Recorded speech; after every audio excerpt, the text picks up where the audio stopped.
Chapitre 24. La folie. Équipée de hautes cuissardes, Dina Beck nous conduisit sur le sentier du lac, une lanterne dans chaque main. Toutefois, elle ne les avait pas allumées. La lune n'était pas encore levée, et la lumière des étoiles trop faible pour nous éclairer. Mais l'obscurité nous dissimulait au regard de qui pouvait nous guetter, ici ou dans l'île. Je marchais près de l'épouvanteur, mon bâton dans une main, son sac dans l'autre. Alice suivait quelques pas en arrière. Griff trottinait autour de nous, sa fourrure noire la rendant presque invisible. Seul le doux tapotement de ses pattes révélait sa présence. Dina tira la barque hors des roseaux pour la mener le long de la jetée. La chienne sauta la première, causant un léger roulis. Dina immobilisa l'embarcation le temps que nous montions à bord l'un après l'autre. Devant nous, la ligne noire des arbres ressemblait le dos bossu de quelques monstres accroupis. Dina nous rapprochait de l'île à longs coups de rame réguliers et presque silencieux. Il n'y avait pas un souffle de vent. La lune se leva, illuminant la crête des montagnes au loin et argentant la surface de l'eau. L'île, cependant, restait plus sombre et inquiétante que jamais. La traversée ne dura que quelques minutes. Après avoir amarré la barque à un pieu, nous sautâmes sur la rive où deux vieux ifs cachaient la lune. « Merci, Dina », dit l'épouvanteur d'une voix si basse que c'était à peine un murmure. « Si nous ne sommes pas de retour dans une heure, rentrez chez vous et revenez nous chercher juste avant l'aube. » La vieille femme fit signe qu'elle avait compris et lui tendit une des lanternes. Comme j'avais déjà les deux mains occupées, elle confia la deuxième à Alice. Griff s'élança aussitôt et disparut dans l'obscurité. Laissant Dina près de sa barque, nous nous engageâmes à notre tour sous les arbres noirs. L'île ne mesurait guère qu'un quart de malse de large sur 3/4 de long. En plein jour, nous aurions pu l'explorer complètement. De nuit, il ne fallait pas y songer. Aussi, nous nous dirigeâmes droit vers le lieu où l'ermite avait localisé Arkwright. Le sous-bois était dense, composé surtout de conifères, mais nous atteignîmes rapidement un cercle d'arbres aux branches dénudées. Au milieu se dressait la folie. Elle ne correspondait pas du tout à l'idée que je m'étais faite. À la lumière de la lune, je distinguais deux bâtiments séparés par une quinzaine de pas. Deux tours jumelles, carrées, laides, en pierre grise incrustée de lichen, de 20 pieds de haut, pas davantage. On aurait dit des sépulcres. Leur toit plat était dépourvu de créneaux. De gros blocs de pierre composaient la partie basse des murs, mais à une douzaine de pieds au-dessus du sol et jusqu'au sommet, ceux-ci s'ornaient d'une multitude de gargouilles, crânes, chauves-souris, oiseaux et animaux fantastiques, qui semblaient sortis de quelque bestiaire démoniaque. La première tour, dépourvue de porte, ne présentait pour toute ouverture qu'une étroite meurtrière dans chacun des murs. S'il n'y avait aucun moyen d'y pénétrer, à quoi servait-elle ? Elle n'était certes pas là pour l'agrément du regard. Arkwright ne pouvait être à l'intérieur. Pourtant, Griff courait tout autour, reniflant et gémissant. Et quand nous nous dirigeâmes vers la seconde tour, elle resta en arrière. Je découvris alors que les deux constructions n'étaient absolument pas identiques. L'autre possédait sa propre collection de gargouilles, ainsi qu'une porte en bois massif, fermée par un gros cadenas. Grâce à l'une des clés fabriquées par son frère, le serrurier, l'épouvanteur ne mit que quelques secondes à l'ouvrir. Nous allumâmes les deux lanternes avant de nous aventurer prudemment à l'intérieur. Les lames de nos bâtons sorties. Une trentaine de marches, descendant le long de 3 des murs, nous amenèrent au bord d'une mare d'eau stagnante. L'épouvanteur se baissa pour ramasser quelque chose. C'était une botte. « Celle de Bill ?» me demanda-t-il. « Oui, dis-je. »« Alors, où est-il » marmonna mon maître. Levant sa lanterne, il se pencha au-dessus de l'eau et en fouilla la profondeur du regard. Elle était étonnamment claire, et je distinguais deux choses. Un escalier très raide qui s'enfonçait sous l'eau, et tout en bas, la bouche noire d'une galerie. « Qu'en penses-tu, petit ?» grommela l'épouvanteur. « Où mène ce passage, à ton avis ?» La réponse était évidente. « À l'autre tour ?»« Exact. Quelle meilleure prison qu'un bâtiment sans porte. Suis-moi, mon garçon. » Nous ressortîmes, Alice sur nos talons. Mon maître se dirigea vers la première tour et s'arrêta sous l'une des étroites fenêtres. « Monte sur mes épaules, m'ordonna-t-il, et vois si tu peux grimper pour regarder à l'intérieur. Prends cette lanterne, mais dissimule-la pour ne pas attirer l'attention de quelques indésirables. Personne ne doit nous voir depuis la terre. » Il s'accroupit et je grimpai sur ses épaules, tenant la lanterne entre mon corps et le mur tout en agrippant de la main droite aux aspérités. Lorsque l'épouvanteur se releva, je manquais de perdre l'équilibre. Mais les gargouilles me servant d'appui, j'ai réussi à me hisser jusqu'à l'ouverture sans lâcher la lanterne, ce qui était un exploit. Collé au mur, le menton sur la lanterne, je glissai un regard par la meurtrière. Je ne distinguais qu'une mare d'eau semblable à celle de l'autre tour. Je remarquai aussi une large lézarde à la base du mur opposé. L'humidité avait dû faire bouger les fondations. Je redescendis de mon perchoir et nous recommençâmes l'opération le long du deuxième mur. « Dépêche-toi, petit !» grommela mon maître. « Mes genoux et mon vieux dos supportent mal ce traitement. » Pour la quatrième meurtrière, j'aperçus une forme recroquevillée au bord de la mare, quelqu'un dont je ne voyais pas le visage, mais qui ressemblait sans conteste à Arkwright. « Il y a un homme ligoté !» chuchotai-je avec émotion. « C'est lui, j'en suis sûre !»« Parfait. À présent, petit, va explorer le toit. Il y a peut-être une ouverture au sommet. » Je grimpai donc jusqu'en haut, m'accrochai au bord du toit et me hissai pour mieux voir. Pas de passage possible de ce côté, rien qu'une solide dalle de pierre. Après un rapide coup d'œil aux alentours, je fis demi-tour et avec l'aide de l'épouvanteur sautai à terre. Nous retournâmes à l'autre tour et redescendîmes les marches. Je scrutai la surface de l'eau d'un air sombre. Il n'y avait qu'un passage pour rejoindre Arkwright, la galerie inondée. D'une voix aussi assurée que possible, je déclarai « Monsieur Arkwright m'a appris à nager. »« Tu nages, petit ?» fit l'épouvanteur. « Je ne saurais en dire autant, mais sais-tu bien nager ?» Je réussis 5 largeurs de canal.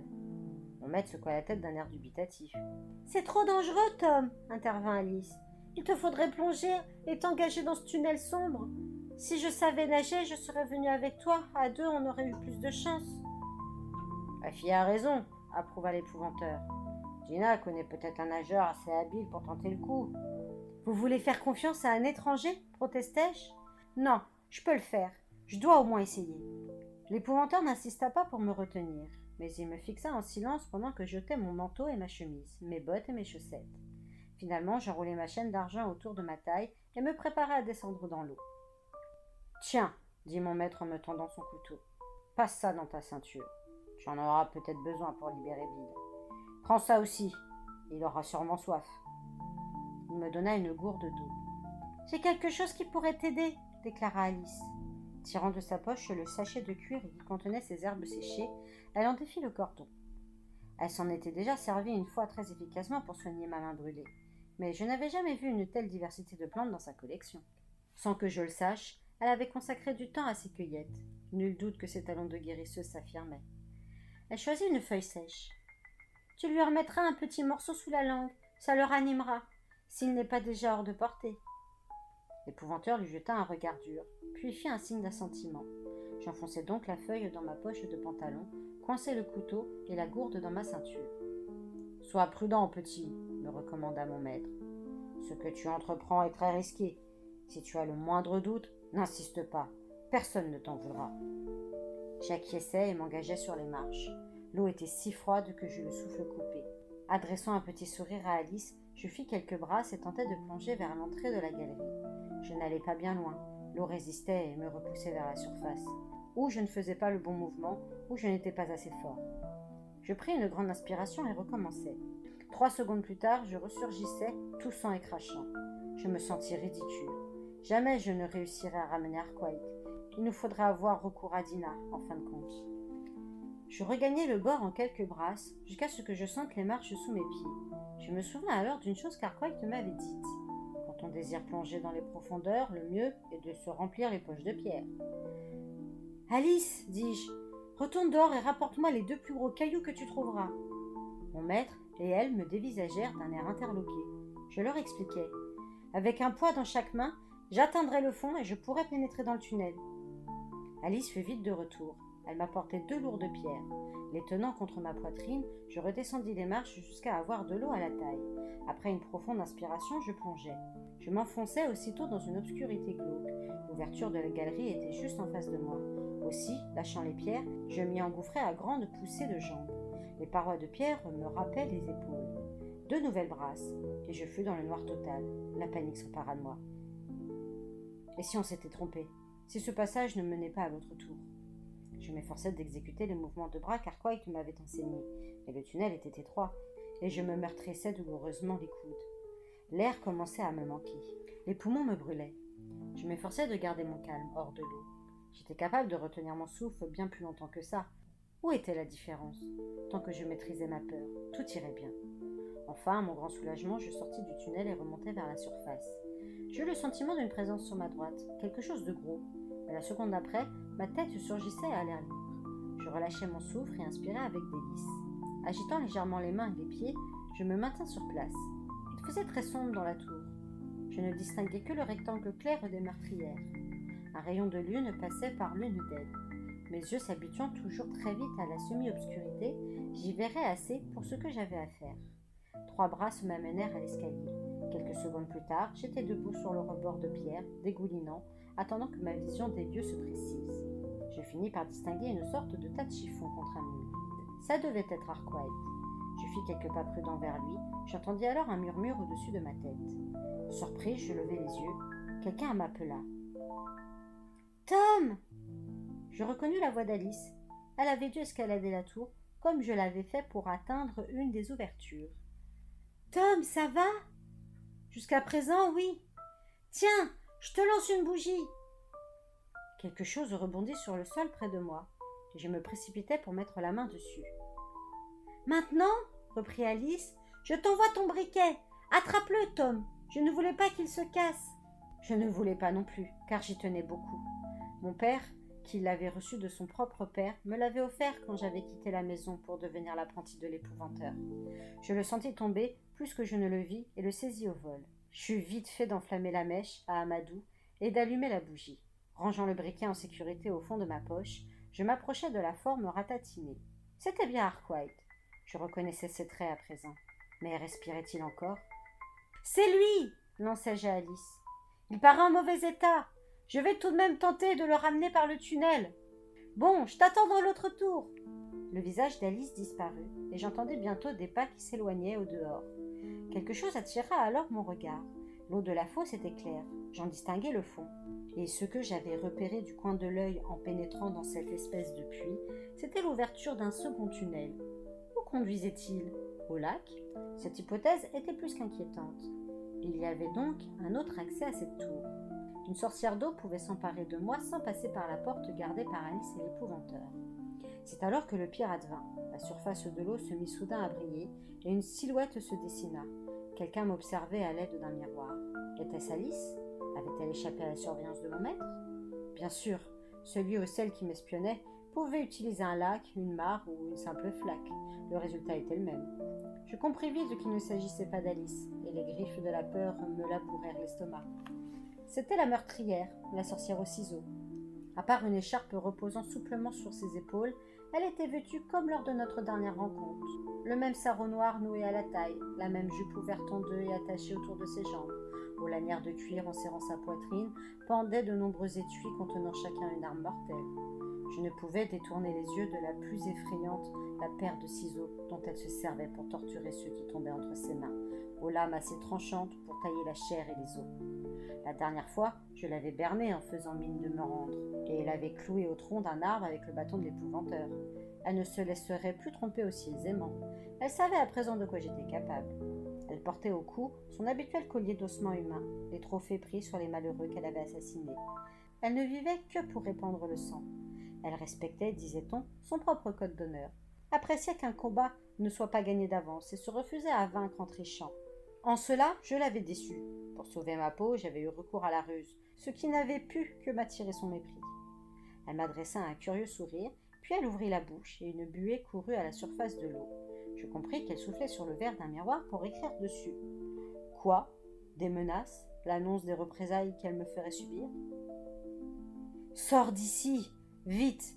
Nos ennemis se préparent à entrer par le tunnel du lac. » Je fixai le message ahuri. Grimalkin me mettre en garde ? Me voir massacrée par d'autres sorcières ne la réjouissait-elle pas ? Qui désignait-elle par nos ennemis ? Les sorcières d'eau ? Était-ce une feinte ? Me rendait-elle la monnaie de ma pièce ? L'image trembla et disparut. J'étais totalement désemparée. Mais qu'elle ait dit ou non la vérité, je devais d'abord sortir Arkwright de là. Ayant fixé ma bougie sur les dalles, je m'agenouillai près de lui. Un pot d'eau était posé à ses côtés. Quelqu'un devait s'occuper de le garder en vie pour Morwen. En me penchant, j'entendis son souffle faible, rapide. Je l'appelai par son nom. Il grogna, sans ouvrir les yeux. Tirant le couteau de ma ceinture, je tranchai les liens, lui libérant les pieds, puis les mains. après quoi je lui frictionnai le visage dans l'espoir de le ranimer. Ses paupières demeuraient obstinément closes. J'appuyai le goulot de ma gourde contre ses lèvres et versai un peu de liquide dans sa bouche. Il s'étrangla, avala quelques gorgées. Je brisai un petit morceau de la feuille qu'Alice m'avait donnée et le glissai sous sa langue. Enfin, je l'allongeai plus confortablement. Je vis alors des marques sur son cou, 3 grosses croûtes jaunâtres, dont l'une suintait encore. Je n'avais encore jamais rien observé de tel. Puis je me souvins de sa leçon sur les skates. L'un d'eux s'était-il abreuvé de son sang? Les sorcières avaient-elles utilisé une de ces créatures en prévision de leur rituel? Ne pouvant rien faire de plus, je replaçai la gourde dans ma ceinture et restai assis près d'Arkwright, la tête dans les mains, pour tâcher de mettre de l'ordre dans mes idées. Sans lourde pierre pour m'aider à redescendre, jamais je n'atteindrais l'ouverture du tunnel. Arkwright était un très bon nageur. Il aurait été capable de m'entraîner avec lui, mais il était dans un triste état, et je ne voyais pas comment le tirer d'ici. Mes yeux se posèrent alors sur la large fissure courant sur le mur opposé, celle que j'avais remarquée depuis la meurtrière. La tour était construite en grosses pierres. Si l'une d'elles était fendue, et si je réussissais à la déceler, elle suffirait certainement à nous emporter tous deux jusqu'à la bouche du tunnel. Ça valait le coup d'essayer. Je m'emparai de la bougie et allai examiner les choses de près. La fissure était plus importante que je l'avais cru. 3 pierres au moins étaient atteintes. Aussi, posant mon lumignon à côté de moi, je m'attaquai à la plus prometteuse. À force de la secouer d'avant en arrière, je finis par l'ébranler et en arracher une bonne moitié. Au même moment, Arkwright commença à remuer. Il s'assit péniblement, clignant les yeux dans la lumière de la flamme. Il grimaça et sortit de sa bouche le bout de feuille que j'avais placé sous sa langue. « C'est Alice qui m'a donné ça pour vous ranimer, dis-je. Tu as franchi le tunnel à la nage ?» J'acquiesçai. « Alors ?» fit-il avec un sourire. « J'ai bien fait de te jeter dans le canal. » Il retrouvait lentement ses forces. « Comment vous sentez-vous » demandai-je. « Mal au poing. Il faut pourtant filer d'ici. N'importe quoi peut surgir par ces tunnels. Normalement, je devrais te laisser passer devant, mais je suis aussi faible qu'un chaton. Mieux vaut que je franchisse l'obstacle tant que je m'en sens encore capable. Tu compteras jusqu'à 10 et tu me suivras. » Sur ces mots, Arkwright se releva, gagna le bord de la fosse d'une démarche chancelante, prit une grande inspiration et plongea. L'impact avec l'eau produisit à peine une éclaboussure, et je le vis glisser droit vers l'ouverture. D'un fort coup de pied, il se propulsa dans le tunnel. L'instant d'après, il avait disparu. Même dans un tel état d'épuisement, il était bien meilleur nageur que moi. Je décidai de lui accorder 10 secondes supplémentaires avant de me jeter à l'eau à mon tour. Je glissai le couteau de l'épouvanteur dans ma ceinture, assurai ma chaîne d'argent autour de la taille. Je m'inquiétais pour mon briquet à Amadou. Être mouillé ne lui vaudrait rien, mais je ne pouvais pas l'abandonner derrière moi. Je continuai de fixer les cercles qui s'agrandissaient à la surface de l'eau, jusqu'à ce qu'elle soit de nouveau assez lisse pour refléter mon visage. Je me préparais à descendre les marches, serrant contre moi un gros morceau de pierre, quand je reculai, horrifié. Quelque chose sortait par l'autre tunnel, celui qui rejoignait le lac.